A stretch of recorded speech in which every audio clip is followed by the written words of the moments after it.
O 13 de outubro de 2011, o barrio de Monte Alto da Coruña amenceu conmocionado.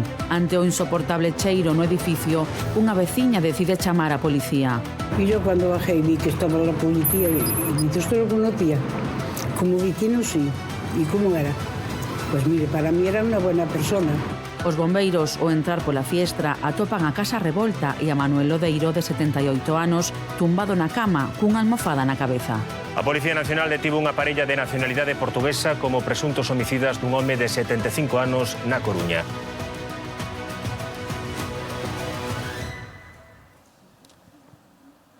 Un cheiro que inundaba todo o portal, unha chamada a emerxencias e un achado inesperado. O pesadelo desatouse cando os bombeiros descubriron o corpo dun home que levaba semanas sufrindo ameazas, golpes e vexacións por parte dos seus novos compañeiros de piso. Un home que chegou a denunciar que pediu axuda, pero que morreu vítima da súa bondade.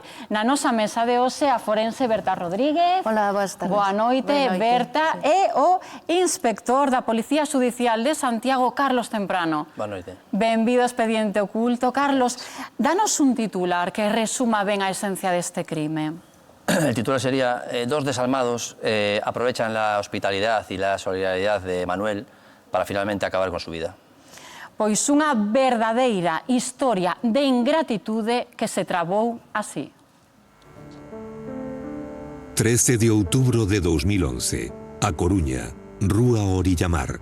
Unha veciña chama á policía. Leva días en ver a Manuel, o home que vive no terceiro piso do edificio. Pero non é só iso. Cada vez que pasa diante da porta do seu apartamento, percibe un cheiro insoportable. Algo non vai ben. Unha patrulla desprázase ata o lugar. Os axentes chaman ao timbre. Ninguén responde. A vivenda non presenta sinais de ser forzada, pero ante a sospeita de que algo malo puidese ocorrer no interior, os axentes deciden acceder por unha fiestra. O que atopan dentro confirma o peor escenario. Nun dos cuartos da casa, unha manta cobre parcialmente un corpo. Debaixo dela sobresai unha man. Sobre a cabeza unha almofada. Ao retirala aparece o rostro da vítima. É Manuel Lodeiro, o propietario da vivenda. Está morto. Pero hai algo máis. A simple vista, os axentes descartan unha morte natural. O estado do dormitorio e as marcas que presenta o cadáver fan saltar todas as alarmas. A escena queda inmediatamente precintada e dase aviso á Brigada de Homicidios.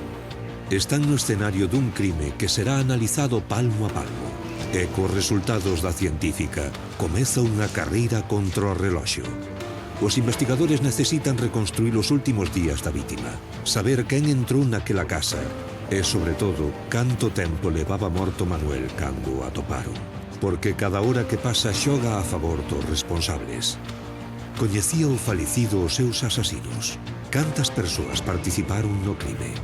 Que cambiaría na súa vida nas semanas previas?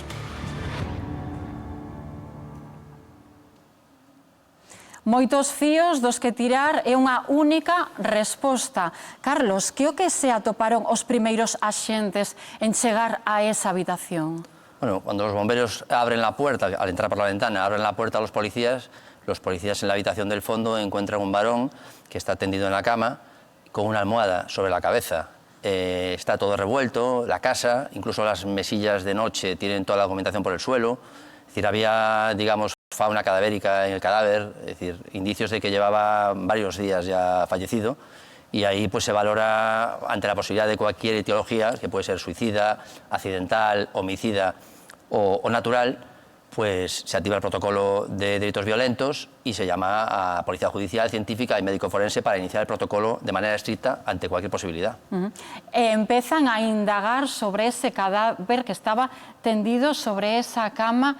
Berta, evidentemente non imos a mostrar as fotos do atestado real porque son realmente pois impactantes e moi dramáticas, pero esa persoa estaba recoñecible a simple vista? Non, a verdade é que non.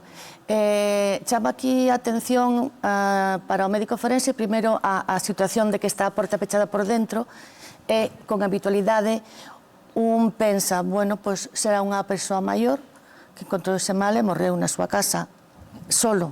Pero coa almofada enriba da cara? pode ser unha situación que pode darse. Non sería o elemento definitorio de unha morte violenta. No obstante, sí que é certo que o desorden que ali había daba a entender que ou ben había un estado de confusión no falecido ou ben que alguén buscando algo remexera por os enseres desta persoa. A dificultade de identificación é importante, polo que decía Carlos, que os fenómenos cadavéricos estaban adiantados bastante e a cara estaba desfigurada, non?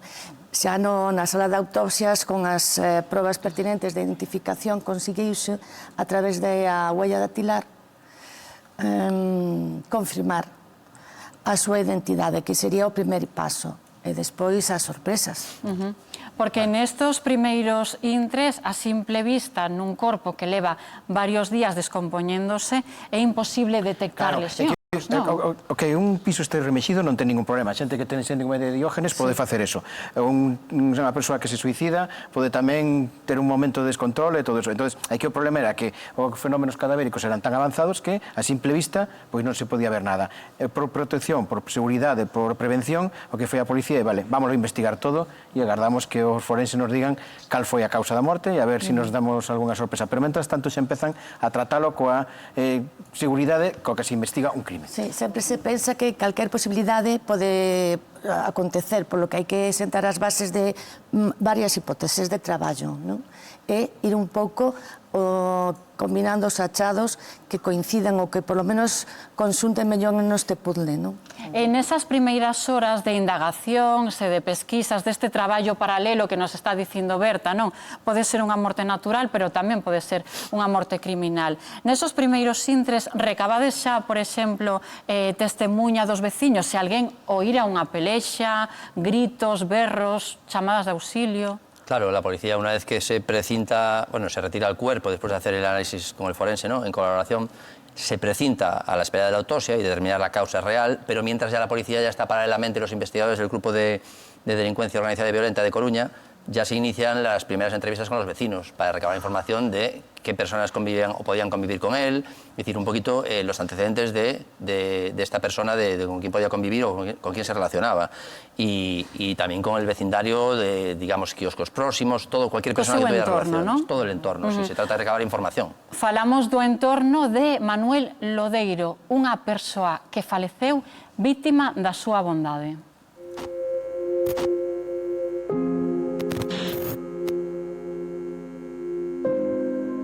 Un home discreto, dos que pasan pola vida sen facer ruido e sen pedirlle nada a ninguén. Manuel Lodeiro tiña 78 anos e vivía só na rúa Orillamar na Coruña. Xubilado, cunha rutina repousada, camiñaba pola cidade que coñecía ao detalle, sen presa, sen sobresaltos. Non tiña familia achegada coa que compartir o seu día a día. Por iso buscaba asistencia en algúns centros sociais. Falaba con xente, botaba unha man no que podía, ofrecía tempo, atención. Esa bondade que ninguén rexeita e que o mundo precisa.